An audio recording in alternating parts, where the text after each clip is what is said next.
Hi. ഇന്ന് പ്രദോഷമാണ്. പ്രദോഷം ഇന്നലെ ഒരിക്കൽ നിന്ന് ഇന്ന് നമ്മുടെ മാസാവസാനമുള്ള പ്രദോഷമാണ്. എല്ലാ മാസവും മാസാദ്യവും അവസാനവും പ്രദോഷമുണ്ട്. 2 പ്രദോഷവും പിടിക്കാമെന്നുള്ളവർക്ക് 2ഉം പിടിക്കാം. അതല്ലെങ്കിൽ 1. ഇപ്പം ഞാൻ ആദ്യത്തെ പ്രദോഷം പിടിച്ചില്ല. അപ്പോൾ ഇത് പിടിക്കാനായിട്ട് നിൽക്കുകയാണ്. അപ്പോൾ ഇന്നെന്ന് പറഞ്ഞാൽ നമ്മൾ ആഹാരം ഒന്നും കഴിക്കില്ല. പഴവർഗ്ഗങ്ങൾ, വെള്ളം, അങ്ങനെ നമുക്ക് അത്യാവശ്യം അതൊന്നും കഴിക്കാതെ കഠിനവ്രതം എടുക്കുന്നവരും ഉണ്ട് നമ്മുടെ ക്ഷേത്രത്തിൽ. കഴിഞ്ഞ വ്രതത്തിന് ഒരുപാട് പേരുണ്ടായിരുന്നു. കഴിഞ്ഞ വ്രതത്തിന് ഒത്തിരി പ്രത്യേകതയുള്ള ഒരു വ്രതം കൂടിയായിരുന്നു. കറുത്തപക്ഷ വ്രതം ശനിയാഴ്ചയും കൂടി കിട്ടിയതുകൊണ്ട് ഒത്തിരി പ്രത്യേകതയുള്ള വ്രതമായിരുന്നു. അതിനൊത്തിരി ആളും ആയിരുന്നു. സാധാരണ ഇപ്പോൾ ഒരേ വ്രതം വരുന്നതനുസരിച്ച് ആൾ കൂടി വന്നുകൊണ്ടിരിക്കുകയാണ്. ഓരോരുത്തർക്കും വിചാരിക്കുന്ന കാര്യങ്ങൾ, കാര്യസിദ്ധി, അങ്ങനെയുള്ള ഓരോ കാര്യങ്ങൾ അവർക്ക് നേടിക്കിട്ടുന്നതനുസരിച്ച് നമ്മുടെ ക്ഷേത്രത്തിലെ ഏറ്റവും വലിയ വഴിപാടാണ് നെയ്വിളക്കും പ്രദോഷവ്രതവും. അതുപോലെ തന്നെ ഈ തിരുമേനി വന്നതിന് ശേഷം നമ്മുടെ ക്ഷേത്രം എത്രത്തോളം വളർന്നു എന്ന് പറഞ്ഞാൽ, എത്രത്തോളം എവിടെയെല്ലാം ഉള്ള ജനങ്ങളാണ് വരുന്നത് എന്ന് പറഞ്ഞാൽ നമുക്കറിയത്തില്ല.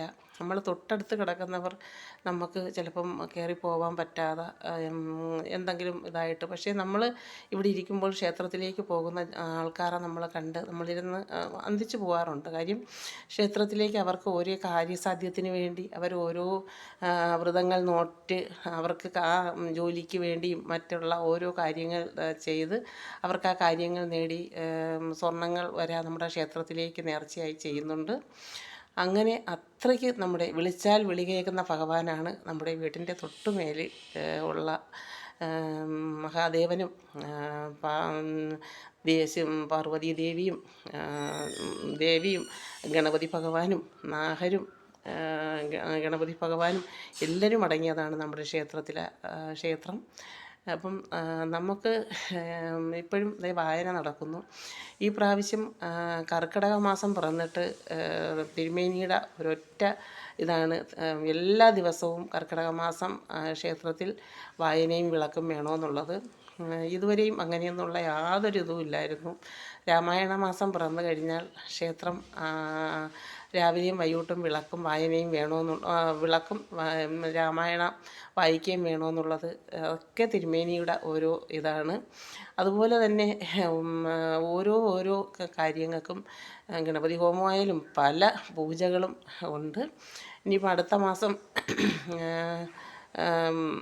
മറ്റേ ഗണപതിക്കുള്ള ഒരു പ്രത്യേക വഴിപാട് അമ്പലത്തിൽ നടക്കുന്നുണ്ട്. അതൊക്കെ ഞാൻ പറയാം. ഞാനിവിടെ ഉണ്ടെന്നുണ്ടെങ്കിൽ ഞാൻ പറയാം. ഒരു പ്രത്യേക വഴിപാടെന്ന് പറഞ്ഞാൽ ഒരു പ്രത്യേക വഴിപാടാണ് വരാൻ പോകുന്നത്.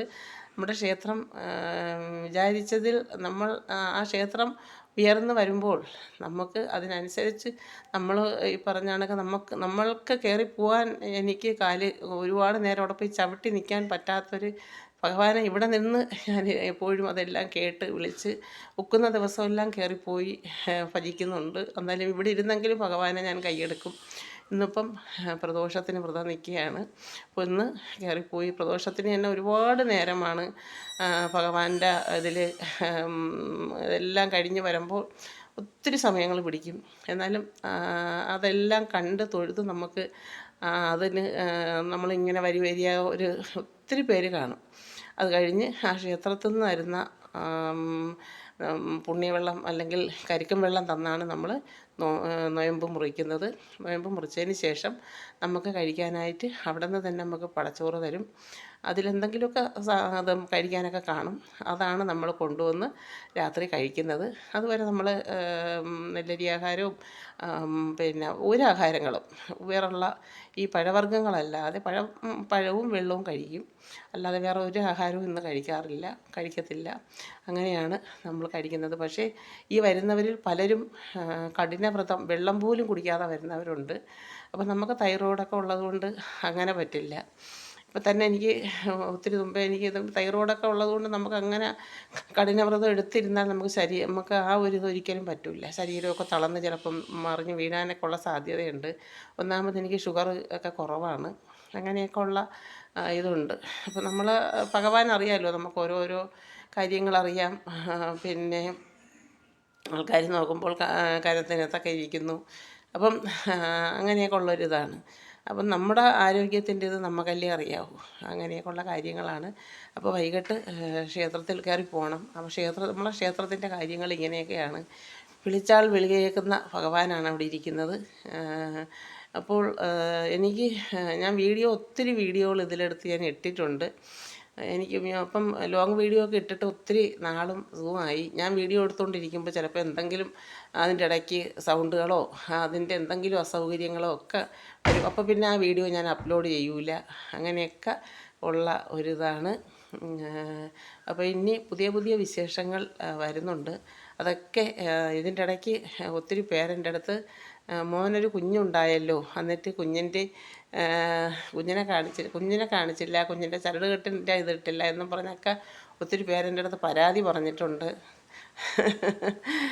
കുഞ്ഞിനെ ഇതുവരെ കാണിച്ചില്ല എന്നൊക്കെ ഉള്ളത് ഒത്തിരി പേരെനിക്ക് പരാതികളൊക്കെ ഇട്ടിട്ടുണ്ട്.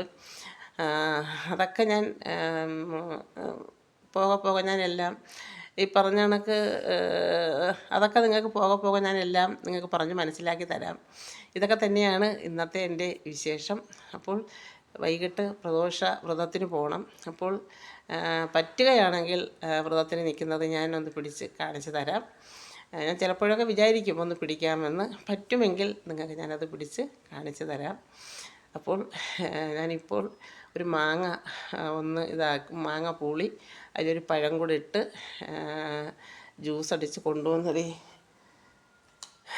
അങ്ങ് ശരീരം തളരുന്ന കണക്ക് തോന്നി. അങ്ങനെ അത് കൊണ്ടുവന്ന് ജ്യൂസ് അടിച്ച് കുടിച്ചു. അല്ലെങ്കിൽ ചിലപ്പോൾ ശരീരം തളർന്ന് വീഴും. അപ്പോൾ നമുക്ക് പഴം കഴിക്കാം. അത് പഴവർഗ്ഗങ്ങൾ മാത്രം. ഒന്നും കഴിക്കാതിരുന്നാൽ ചിലപ്പോൾ നമുക്ക് ശരീരം തളർന്നു പോകും. അതിലൊരു തുള്ളി പാലും കൂടെ ഒഴിച്ച് ഞാൻ ജ്യൂസായിട്ട് അടിച്ച് കൊണ്ടുവന്ന് കുടിച്ചതാണ്. അല്ലെങ്കിൽ നമുക്ക് ചിലപ്പം തൈറോയ്ഡ് ഉള്ളതുകൊണ്ട് നമുക്ക് വിശ്വസിക്കാൻ പറ്റത്തില്ല. തൈറോയ്ഡ് കുറഞ്ഞ് ചിലപ്പം ഇതായിപ്പോവും. അങ്ങനെയൊക്കെ ഉള്ള ഇതുകൊണ്ട് ആഹാരമൊന്നും ഞാൻ കഴിക്കാറില്ല. പയറ് പുഴുങ്ങി തന്നെ അങ്ങനെ ഒന്നും ചെയ്യൂല. വെള്ളം കുടിക്കും. ഇത് ഇങ്ങനെ ചെയ്തു. അപ്പം ഇതാണ് ഇന്നത്തെ എൻ്റെ പ്രദോഷ വ്രതം എന്ന് പറഞ്ഞാൽ ശിവനും പാർവതി ദേവിയും അവരുടെ ഒരു അതൊന്നും എനിക്കങ്ങനെ നിങ്ങൾക്ക് പറഞ്ഞ് മനസ്സിലാക്കി തരാനായിട്ടുള്ള ഒരിതെനിക്കറിയില്ല. എന്നാലും അവർക്കുള്ള ആ ഒരു സന്തോഷം ഒരിതാണെന്ന് പറഞ്ഞ് ഇത് കേട്ടിട്ടുണ്ട്. എല്ലാവർക്കും പിടിച്ചു കഴിഞ്ഞാലും നല്ല ഒരു വീട്ടിലെ ആ ഒരിതായാലും ദുഃഖങ്ങളായാലും ദുരിതങ്ങളായാലും എല്ലാം കൊണ്ടും നമ്മുടെ വീട്ടിൽ അത് എല്ലാവർക്കും നല്ലതാണെന്ന് പറയും. അപ്പം മോള് കഴിഞ്ഞതിൻ്റെ അങ്ങനെ ഇത് പിടിച്ചായിരുന്നു. പക്ഷേ മോൾക്ക് ഇന്നിപ്പോൾ പിടിക്കാൻ പറ്റില്ല. അപ്പം അതുകൊണ്ട് മോളൊന്നില്ല. അപ്പം ഇതൊക്കെയാണ് എൻ്റെ പ്രദോഷ വ്രതത്തിൻ്റെ വിശേഷം. അപ്പോൾ നമുക്ക് വൈകിട്ട് ഞാൻ കുളിച്ച് ഇതായിരിക്കുകയാണ്. അപ്പം ഇതാണ് ഇന്നത്തെ വിശേഷം. നമുക്ക് വൈകിട്ട് അമ്പലത്തിൽ പോകും. ഞാൻ ക്ഷേത്രത്തിലെ ഇത് ഞാൻ പിടിച്ച് കാണിച്ചു തരാം. അപ്പോൾ അടുത്ത വീഡിയോയിൽ നമുക്ക് കാണാം. ടാറ്റാ, ബൈ. നിങ്ങൾക്കെല്ലാം സുഖമെന്ന് വിശ്വസിക്കുന്നു.